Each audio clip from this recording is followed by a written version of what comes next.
రంగారెడ్డి జిల్లా Meerpet police station పరిధిలోని Gurramguda teachers కాలనీలో చైన్ స్నాచర్లు రెచ్చిపోయారు. రోడ్డుపై నడుచుకుంటూ వెళ్తున్న సంధ్యారాణి అనే మహిళ మెడలోంచి 4 తులాల పుస్తల తాడు ఎత్తుకెళ్లారు. గొలుసు లాక్కొని పారిపోతున్న క్రమంలో బాధితురాలికి స్వల్ప గాయాలయ్యాయి.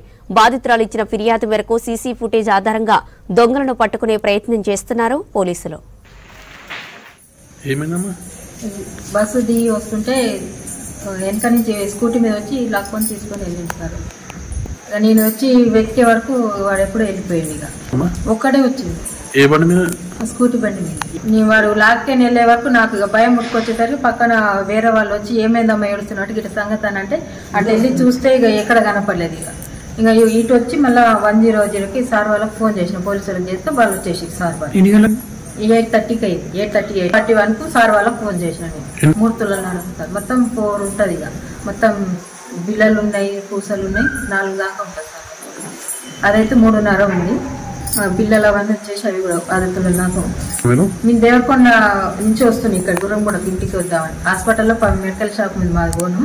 అక్కడ చూసుకొని కంప్లీట్ చేసి షాపు క్లోజ్ చేసి ఇంటికి వస్తున్నా. పాప ఫోన్ చేసి వస్తున్నా ఉండని ఇంకా అప్పుడే బస్సు దిగుతున్నా. నా వెనకాల ఇక ఎవరు లేరు సార్. ఇక జనాలు ముందు లేరు వెనక లేరు. ఇక వాడు వచ్చేది ఇక నేను వచ్చి ఒకదాన్ని చూసి నువ్వు వేసుకొని వెళ్ళిపోయాడు. మామూలు ఒత్తిది ఒక చైన్ వేసుకున్నా, గోల్డ్ది ఒకటి ఉంది. దాన్ని ఇరగొట్టు ఇచ్చి పెట్టేసి అసలు దాన్ని తీసుకొని వెళ్ళిపోయాడు.